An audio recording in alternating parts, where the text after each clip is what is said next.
Hello दोस्तों आप कभी ना कभी किसी गवर्नमेंट या प्राइवेट ऑर्गेनाइजेशन में अपने डॉक्यूमेंट रिलेटेड वर्क के लिए गए ही होंगे। हमेशा किसी ना किसी को काम ये पड़ता ही होता है, लेकिन हमेशा ये होता है कि जब आप जाते हैं और वहाँ पे जो रिप्रेजेंटेटिव या फिर कोई भी व्यक्ति वहाँ होता है तो वो आपको ऐसे देखता है, या फिर डॉक्यूमेंट भी आप ले लेते हैं और वो आपके डॉक्यूमेंट लेने के बाद भी ऐसे देखता रहता है कि भाई आप क्या है, ये डॉक्यूमेंट क्यों लाए हैं आप।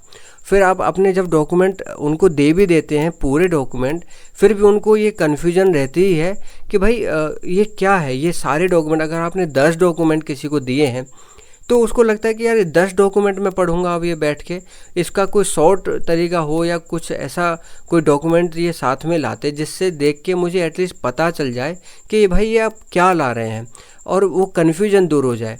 आप भी सोचते होंगे यार ऐसा क्या मैं दे सकता हूँ उसको कि सारी चीज़ें उसको कैसे डिफ़ाइन होंगी। तो उसके रिगार्डिंग कि ये कन्फ्यूजन ना रहे, मैं आपको ये बताने वाला हूँ कि किसी भी ऑफिस में आप जाएंगे तो अपने डॉक्यूमेंट किस तरीके से आप उनके सामने प्रोड्यूस करेंगे जिससे कि ना तो उनको ना आपको कोई कन्फ्यूजन रहे। तो सबसे पहले आपको क्या करना है कि एप्लीकेशन जो है वो लिखनी है। कैसे भी लिख सकते हैं, A4 साइज़ में या फिर कंप्यूटर से, जैसे आपका मन करे। एक एप्लीकेशन लिखिए और उसमें ये सारी चीज़ें डिफ़ाइन कीजिए कि भाई आप जो ये डॉक्यूमेंट सारे दे रहे हैं वो क्या डॉक्यूमेंट हैं, वो किस लिए दिए जा रहे हैं, ठीक है, और आप खुद कौन हैं।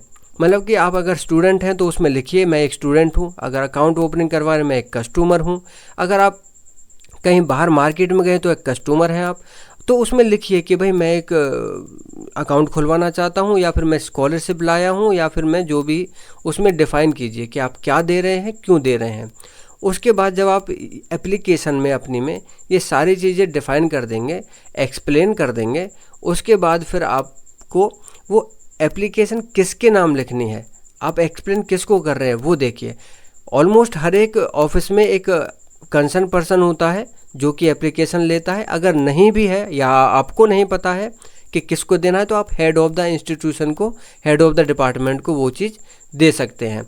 आप सिंपल लिखिएगा हेड ऑफ़ द डिपार्टमेंट के लिए आप ये एप्लीकेशन दे रहे हैं। उसके बाद जो आपने फॉर्म भरा है, आपने कोई भी एक फॉर्म भरा होगा जिसके रिलेटेड आप डॉक्यूमेंट लेके गए हैं, और जितनी भी चीज़ें उसमें भरी हैं, जैसे कि अपना नाम लिखा होगा, रोल नंबर लिखा होगा या 10th 12th की मार्कशीट के नंबर लिखे होंगे, वो सारी चीज़ें जो भी आपने उसमें लिखी हैं उस सब के सपोर्टिंग डॉक्यूमेंट देने हैं। जैसे कि आपने मान लीजिए अकाउंट नंबर भरा तो अपनी बैंक की पासबुक की फ़ोटोकॉपी लगानी है, आपने कोई एम्प्लॉय आईडी भरी है तो उसका एम्प्लॉय आईडी कार्ड लगाना है, आपने अपने अगर ग्रेड्स भरे हैं तो उसकी मार्कशीट और ग्रेड कार्ड लगाने हैं, CGPA का लगाना है, या फिर कोई स्कॉलरशिप में कुछ अलग दिया है तो उसका प्रूफ लगाना। मीन्स सारे सपोर्टिंग डॉक्यूमेंट उस एप्लीकेशन के साथ में लगेंगे। जब वो सारी चीज़ें एक एप्लीकेशन के थ्रू उनके सामने आ जाएंगी तो उनको एक्सेप्ट करने में ये टाइम नहीं लगेगा कि हाँ ये जो है एक अच्छा तरीका है और ये सामने वाले पर्सन को पता है कि कैसे किसी को डॉक्यूमेंट दिए जाते हैं, क्योंकि वो एप्लीकेशन से सारी चीज़ें जान जाएगा कि भाई ये एप्लीकेशन इस बारे में है और ये सारे सपोर्टिंग डॉक्यूमेंट इसमें लगे हुए हैं। तो आई होप आपको ये सारी चीज़ें समझ में आई होंगी कि किसी ऑफिस में डॉक्यूमेंट कैसे जमा करेंगे और उसके लिए क्या प्रोसेस होता है। तो ये आप सब्सक्राइब कर लीजिए इस चैनल को, ऐसे ही इंफॉर्मेटिव वीडियो मैं इसमें डालता रहता हूँ। Thank you.